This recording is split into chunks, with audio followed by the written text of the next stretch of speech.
Hi, Bob Mangold with the Savings Network, here to help you cut your expenses and improve your lifestyle. And I'm here again today with Denise Maxwell, CPA extraordinaire.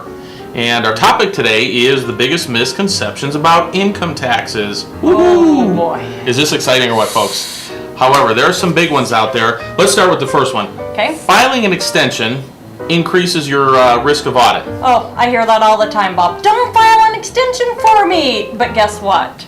The exact opposite is true. Filing an extension actually reduces your audit risk. And you know, we talked a bit about getting a home office. Absolutely. Because we want to start that small business, Right. get those tax deductions. It's much better to talk to your CPA maybe in June when they're a little less harried than April 15. So it actually gives you a little more time to make sure you're getting all those deductions. And people are frightened of that home office deduction for some reason, even though the law changed on that years and years ago, right? It did, yeah. Yeah, and so don't be afraid to have that home office.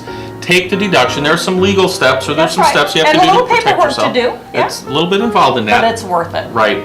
The next big one is what we call a two-car strategy, or how to take and save money on mileage deduction. But I'm going to guess most people have not heard of the two-car strategy. So why don't you tell them a little bit about what that is? Well, I actually hadn't even heard about that until I discovered a few years ago. What you can do is, let's say you and I are married, okay? Yes. And I'm the self-employed person, you get a W-2. General thinking is, well, you're driving your car to work, we can't get any of those miles to be business. But what if you and I can play nice, and every other week we flip cars?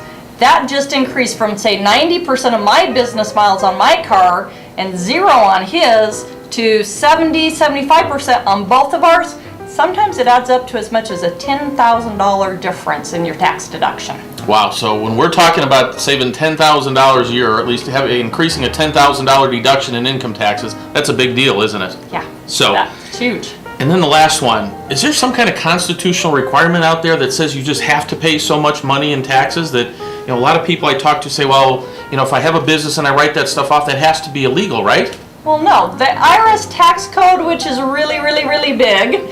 Really big. It's really big. Okay, we don't have room on camera for how big it is. But guess what? It's full of legal deductions.